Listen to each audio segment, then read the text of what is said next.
Good morning. Welcome to Newscast from the Past. Today's date is 2000 BCE. I'm Ryan. Today's top stories are geographic features, the Mayan religion, and two interviews from the Mayan farmers and the Mayan ballgame players. Now, for my story about the Mayan achievements. The Mayans were the first ones to develop an advanced system of numerals. This system, unlike that time of Europe, at the time, this system included the numeral zero. Zero made calculations easier. Also, the Mayans had the most advanced writing system in ancient America. This system used hieroglyphics. Hieroglyph is also known as glyph, which means which means that it stands for a symbol, idea, or word, or even a sound. Also, did you know that the Mayans were excellent astronomers, although they had no telescopes? They plotted the movement of sun, moon, and planets. They used this information to predict events like the eclipse, and they had developed a complex system of calendars. They used 260 religions calendar and 365 solar calendars. This is enough for my story. Now to you, Arash. Thank you, Ryan, for all that amazing information. My name is Arash, and today I will be discussing the Mayans' geographic features. We were placed in Mesoamerica. We adopted our ways from the Olmecs and had very similar tribes and religion. And other tribes assumed that we were the same people or that we were linked in some way. We, the Mayans, had built such a strong civilization that I predict is going to last for another 1,500 years or more. Our temperature is warm all year round, and from April to October, we have rain. We have lots of volcanoes which produce rich soil. Also, it gave us obsidian for spears and arrows, and jade and simbar, which was sacred to the Mayans. We had rainfall, which was good for a tropical rainforest, and the rainforest produced us with many useful resources like food, clothes, and feather, which we used to make clothes. Our Usumacinta River was essential for our trade and transportation. Many of our cities are built in mountains or rainforests, so they are hard to find and we don't get attacked. Enough with that. Let's go to our interview with the Mayan farmer. Go. Thank you, Ross, for that amazing story. Today, I'm here with the Mayan farmer to talk to him about the agriculture of the Mayans. First of all, how does agriculture work in the Mayan civilization? We use plots to help shape and organize our crops. Most families have small plots of their own. Public plots are controlled by nobles. Talking about plots, what do you guys grow in those plots? We grow fruit such as prickly pears, pitaya, beans, and many other vegetables. We grow vegetables like maize and squash. Oh wow, what animals do you guys grow? We raise and own our very own turkeys and ducks. Sometimes we also domesticate dogs. Oh nice, you guys sound so helpful. How is your civilization's water source provided? We get our water from the Yucatan Peninsula that has a few rivers. We also use cisterns or tanks to hold rainwater. Oh wow, how do you guys trade with people? Traveling merchants link Mayan cities in a large trade network. Merchants travel on footpaths or by canoe along the coast. Well, talking about trading, what do you guys trade? We trade natural resources of different Mayan regions. Traders from farming villages traded food, cotton, and cacao beans used to make chocolate. Where was the food mainly produced? The food was produced on farms at the center of the Mayan economy. This center was mostly controlled by nobles. This method helped organize the agriculture for our civilization. Oh, nice. What was the main crop you guys grow? The main crop was the maize that we mostly grew in many plots. Maize was grown with squash and beans to provide support for the others. Okay. Last question. Your agriculture methods are very successful and manage to grow many crops. What is the secret to this?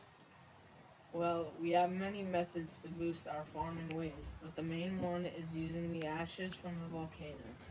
We poured ashes from volcanoes into the soil to boost and provide nutrients for the plants and the crops. Wow. Thank you for this amazing interview, Mind Farmer. Now, I would like to take you to our commercial break, which sponsors this amazing new invented colorful ball for the Mind Ball Game. Are you tired of the Mind Ball Game being super boring? Say hello to the new advanced ball. Oh my. This new advanced ball is supposed to even hit harder, faster, and roll smoother. Let me just show you.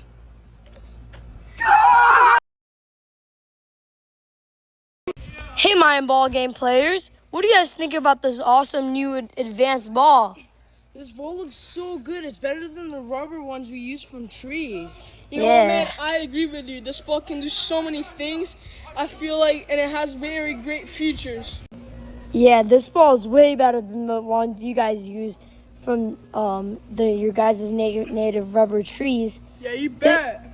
Yeah, this ball is like really cool. Look at the awesome designs and the stitching patterns. What do you guys think about it?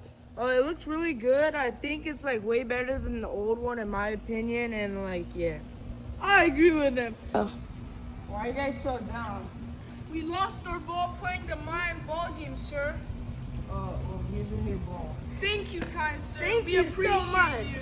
Wait, is this ball from the future? It looks so cool and Wow, man, it's so colorful also. Thank you, man. Newly invented Mind Ball comes with different styles and different designs, such as this one. Let's test our new ball by giving it to a traditional Mind Ball Game player. Let's see how he thinks. Here you go, sir. What do I do with this? Juggle 5 times or you're getting executed. Well, I better do it. No! Don't do it!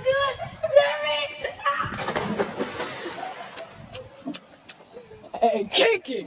Jeremy! Wait, but sir, this ball sounds super expensive. How much does it even cost? It only costs 900 cacao beans or $1,000. What? But there's a discount. If you get 2 balls, it's a little bit more expensive. Oh, shoot! Yeah. So go shop it. Shop this at www.balls.com. Yeah!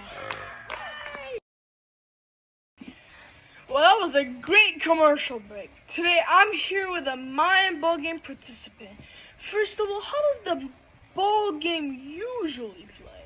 Good question, Ryan. We play the ball game with big stone courts, and the ball itself is a focal point of Maya cities, and it symbolized the city's wealth and power.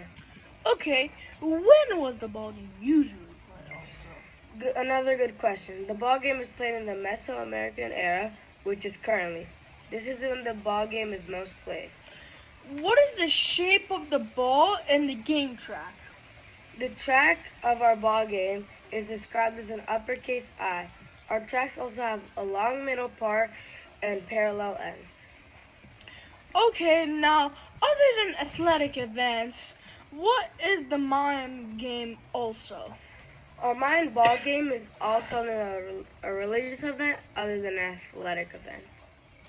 Okay, how many players were on a team in the ball game? Our Mind Ball Game has around 2 to 6 players.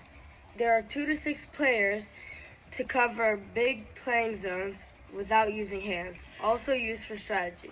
Okay, nice. What happens when you win the ball game? It brought immense prestige, good and expensive gifts, and divine status. Also, the winning team has the honor to execute the losing team, but they also have the choice to keep them alive. Are the people who participate in the ball game famous? We are not necessarily famous, but we are highly revered in society, and we are seen as intermediate between gods and humanity. Rather than typical modern athletes, we are viewed as mythical figures playing between life and death. Okay, thank you, Mayan ball game participant, for this interview. To you, Jaden. Thank you, Mason, for that wonderful interview about the Mayan ball game. My name is Jaden, and I will be discussing the religion of the Mayan people. For the first part, the Mayan people were deeply religious people who worshipped many gods. These gods were mostly represented by a spirit of nature, including rain and lightning. Also, the Mayan people believed that their own priests and kings were able to get a way to communicate to these gods. They did this by religious rituals, and the priests and kings would perform these rituals in temples atop pyramids. And these towering pyramids were meant to show the power of the priests and kings. Also, we believe that caves and bodies of water, such as rivers, were a passageway to the underworld. But after a while, many god and goddesses, along with the religion beliefs, changed over time.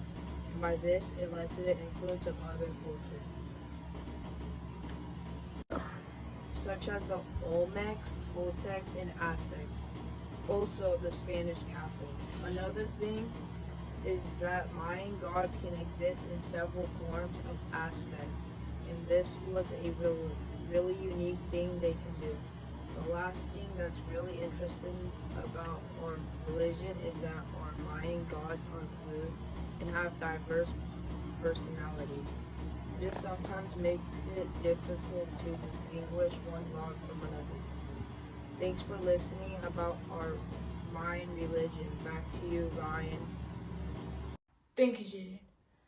Okay, the Mayans were a great civilization with many amazing achievements and tradition.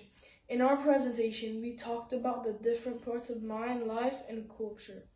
First, I shared a story about Mayan achievements, including their pyramids, writing system, math, and astronomy. Then our co-anchor Arash talked about Mayan geographic and explained where the Mayans lived and what the environment was like. After that, we interviewed the Mayan farmer who explained what the crops the Mayans grew and why farmers was so important to their civilization. Then we showed a quick commercial about the Mayan ball used in famous ball game.